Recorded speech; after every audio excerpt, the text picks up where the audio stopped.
لیلۃ القدر رمضان کی کس رات کو آتی ہے؟ جی ناظرین، نبی پاک صلی اللہ علیہ وسلم نے تو یہ بتایا کہ یہ تیسرے عشرے کی طاق راتوں میں اس کو تلاش کرو۔ تو ناظرین، قرآن پاک میں جیسے کہ ایک صحابی کا بیان ہے کہ میرا اونٹ بھی گم ہو جائے تو میں قرآن پاک سے ڈھونڈ سکتا ہوں، تو آئیں ایک تحقیق کرتے ہیں، ہم قرآن پاک سے پوچھتے ہیں کہ لیلۃ القدر جو ہے، جو کہ 1000 مہینوں سے بہتر ہے، یہ کس رات کو آتی ہے؟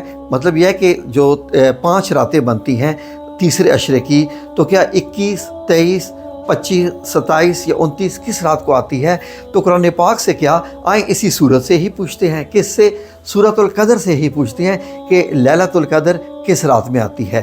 آپ کو حیران کرنے والی معلومات ملنے جا رہی ہیں ناظرین۔ جی، تو یہ دیکھیے، ہم نے سورہ القدر کے تمام الفاظ پہ جب تحقیق کرنا شروع کی تو ہم نے سب سے پہلے الفاظ کے باکس بنا لیے، اور جب ہر باکس میں ہم نے ایک ایک لفظ کو ڈالا تو حیران کن طور پر پہلا نتیجہ کیا آیا کہ 30 باکس بنے، اور اس سے اندازہ ہوا کہ اسلامی مہینے یعنی جو ہجری کیلنڈر ہوتا ہے چاند کے حساب سے، ایک مہینے میں 30 دن ہوتے ہیں، 30 دن اور یا 28 یا 29 یا 30، 31 ہوتے ہی نہیں ہیں، تو یہ ٹوٹل 30 الفاظ بنے۔ امیزنگ، خوبصورت، یعنی کہ 30 الفاظ بنے تو یہ تو بڑی خوبصورت بات ہوگی۔ اور ناظرین، اب یہ دیکھیے کہ جب ہم نے اس پہ مزید غور کیا تو ہم نے ان لفظوں کو گننا شروع کر دیا کہ آئیں دیکھتے ہیں کہ لفظ گن لیتے ہیں کیسے، کہ ہر ایک کے ساتھ نمبر لگاتے ہیں۔ اب جب ہم نے نمبر لگائے تو آپ دیکھ لیجئے کہ یہ نمبر آئے، یعنی الفجر 30ویں نمبر پر آیا۔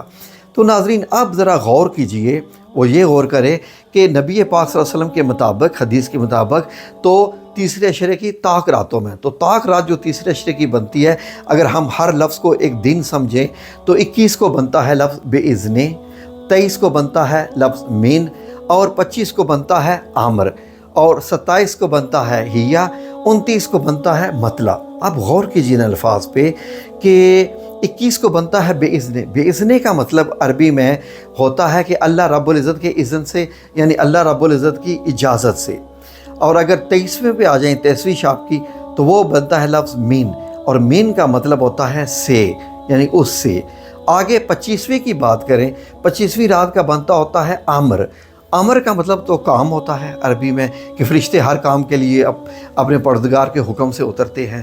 27ویں کی بات کریں تو آتا ہے ہیا، 29ویں کی بات کریں تو آتا ہے مطلع، اور مطلع کا مطلب ہوتا ہے کہ طلوع، یعنی طلوع تک، وقت تک، ایک حد تک۔ تو کون سا لفظ بنا؟ نہ تو بے اذن بنا، نہ من جو ہے وہ اس پہ سوٹ کرتا ہے، نہ امر اور نہ مطلع۔ 27واں نمبر آ جاتا ہے ہیا۔ ہیا کا مطلب کیا ہے؟ ہیا کا مطلب ہوتا ہے یہ رات۔ 27ویں نمبر انگلش میں کہیں تو وہ کہہ سکتے ہیں دس نائٹ۔ اور بات ہو رہی ہے لیلۃ القدر کی، کہ لیلۃ القدر جو ہے وہ تمہیں کیا پتہ کہ کون سی رات ہے اور اس کو تلاش کرو۔ تو جو 27واں نمبر ہے وہ بتا رہا ہے ہیا، کہ ہیا کا مطلب ہوتا ہے ہی یا کا مطلب ہوتا ہے دس نائٹ، یہ رات طلوع صبح تک امن اور سلامتی ہے۔ تو اس کا مطلب ہے لیلۃ القدر 27ویں رات کو ہی بنتی ہے۔ ایک تحقیق ہے، علماء اس سے اختلاف بھی کر سکتے ہیں، حق رکھتے ہیں، لیکن اللہ رب العزت نے جب قرآن پاک کو نازل کیا ہے، اور یہ اس رب کا نازل کردہ قرآن ہے جو پوری اس کائنات پہ چھایا ہوا ہے، اس کا مالک ہے، اس کا بنانے والا ہے، اور اس نے ایک ایک چیز جو ہے وہ بہت ایسی کیلکولیٹڈ ہے، ایسی میزان ہے۔ میزان اللہ رب العزت نے خود لفظ استعمال کیا ہے کہ دیکھ لیجئے چاند، سورج، ستارے، سائنسدانوں سے پوچھیں تو وہ 1 صدی کے بعد کا بھی سورج گرہن اور چاند گرہن گن سکتے ہیں۔ تو اللہ رب العزت کی یہ مقرر کردہ حدیں ہیں، مقرر کردہ ہوئی راہیں ہیں۔